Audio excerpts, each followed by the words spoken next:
Congressman LaTourette, thanks for joining us this week. A lot of things going on. Wanted to start with the doc fix, an issue that has been hanging around for years and years. Tell us a little bit about it and what's going on. Well, the doctor fix, when you hear the word doc fix, it's talking about something called SGR, sustained growth rate. And it basically is the formula by which doctors get reimbursed for treating Medicare patients. And since 1997, the Balanced Budget Act of 1997, in order to create the fiction that we were saving money, there have been programmed in these scheduled cuts, and the assumptions that were used in the budget in 97 assumed that doctors were going to get less and less and less. Last year, the doctors were scheduled to get 27% less, which that was pretty tough. And, right. And this year, same sort of thing is around the corner. The good news is a little earlier, and I think we talked about the fact that the Energy and Commerce Committee came up with a piece of legislation that would fix the doc fix and restore those cuts to physicians. But like so many things around here, it didn't have a pay for. There was no suggestion of where the money was going to come from, which is, everybody knows you should fix the doc fix. It's what the pay for has been the holdup. Now, Ways and Means has taken a whack on it, the Ways and Means Committee, and they've come up with a bill. The news this week is that as early as next week, the House will vote on fixing SGR. They have identified some pay-fors over which there's going to be some squabbling. And I really think the news is people need to pay attention to what the pay-fors are, and this is either going to be a good thing or you're going to have a dog in that fight that you want to pay attention to. The other bad thing is that it's only going to fix it for a year again. It's not going to be the permanent doc fix. No permanent fix? No permanent fix. Seems like that they would want to get this. I mean, this is such a train wreck. For the last couple of years, every year, this looming, right, potential cut in reimbursement, and of course, it gets the doctors fired up, who are an important constituency. Yeah, and hospitals, and basically anybody that provides care under the Medicare program.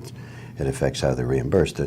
One of the reasons it's become more toxic in recent years is, you may remember, with the passage of the Affordable Care Act, the President's health care law, that the AMA, the American Medical Association, weighed in favor of it because they were promised by the administration that they would include a permanent doc fix. Well, the cost, it was something like $300 billion over 10 years.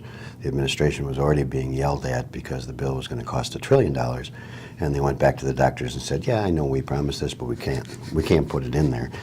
But that has left a sour taste in the mouths of some Republicans, that they would argue that the AMA sold their soul to get the permanent doc fix for a bad piece of legislation, and they didn't even get the doc fix.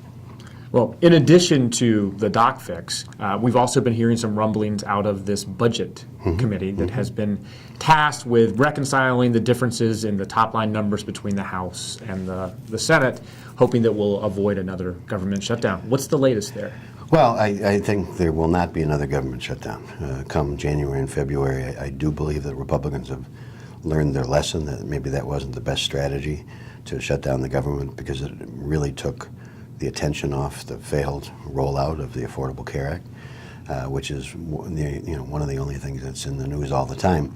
So they had the Budget Committee conference had their second meeting. They are tasked with coming up with some recommendations by December the 13th. And there are some signs. Again, the great thing about Washington is, if you have expectations, you should immediately lower them, because they're not going to work out all of their differences, and they're really talking now about playing small ball. And small ball will do things like accommodate the doc fix, make some adjustments to sequestration on the defense side. So if you're a defense contractor, I think good news is coming your way when they resolve their differences. But rather than coming up with billions, hundreds of billions of dollars, the size of the package, are talking about $90 billion. Well, you mentioned the kind of disastrous rollout of the president's health care plan. And this week, it appears that Harry Reid and the Democrats in the Senate have found another thing to talk about. Instead of that, when Harry Reid decided to invoke the so-called nuclear option to end the filibuster of certain nominees by the president. Tell us a little bit about this, and is there going to be any political fallout from this? Well, there is, and for those that watch us that don't sit on the edge of their chairs to follow every dot and tittle here in Washington. So the nuclear option in the Senate on some procedural votes, to get to a vote on things like a judicial nomination, you have to get 60 votes to invoke something called cloture. And that was put in the Constitution and adopted by the Senate to prevent, unlike in the House where the majority rules, to not have the Senate be a majority rules place, that there is some right that the minority party continues to maintain. It's a cherished tradition in the Senate. Both parties have respected it. Both parties have threatened to do away with it when things weren't going their own way. But just Thursday, Harry Reid invoked the nuclear option and permitted a vote to go forward on the nomination of a Judge Millett with a simple majority. And I think it was 55 votes, 2 senators abstaining, and then the rest against. That's not going to increase bipartisanship, at least in the United States Senate. It's a serious breach of tradition there.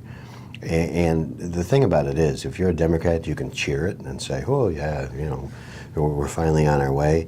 And if you're a Republican, you can curse and so forth and so on. But there's going to be a day when the majority switches. Yep. And when the majority switches, I don't think the Democrats who have now invoked the nuclear option, and they're the minority party, are going to be so happy about the fact that they changed the rule. Well, back in 2005, former Senate Majority Leader Bill Frist, when Republicans controlled the Senate, threatened to use the nuclear option. Absolutely. And Harry Reid and a bunch of Democrats spoke eloquently about the need to defend the filibuster, to save the filibuster. Progressives held rallies and protests in front of the Capitol building to save the filibuster. Yep. Obviously, things have changed a lot in the last few years from the Democrats' perspective. Well, it has, and I think this will come back to haunt them. And you know, this is the season of Thanksgiving, and every year down at the White House, the president pardons the country's national turkey, and I don't think that the filibuster got pardoned this year. Well, I wanted to close by asking you about the water bill. Yeah. Water bill, we've talked about a couple of times as being one of the few bright lights of bipartisanship. It passed in a big bipartisan way out of the Senate. The House then followed suit. It's now in conference, and the water bill, it's called WRDA, the Water Resources Development Act, and it basically funds all of the activities of the U.S. Army Corps of Engineers, so flooding projects and dredging and things like that, together with projects dealing with clean water and sewers and things like that are important to municipalities. So if this bill makes it across the finish line, it will be one of the few really significant pieces of legislation to clear both chambers and get signed into law by the President of the United States. So people should be happy about that, but I think that if we say that's the one big achievement, people are going to have to be happy with one, because that's all she wrote. Well, it sounds at least optimistic, and we rarely get to talk about optimistic things here in Washington. So we'll close on that high note. Great. Once again, thanks for joining us, Congressman LaTourette. Well, you know what? Thank you very much, and happy Thanksgiving to you and everybody that watches us. Absolutely. Happy Thanksgiving.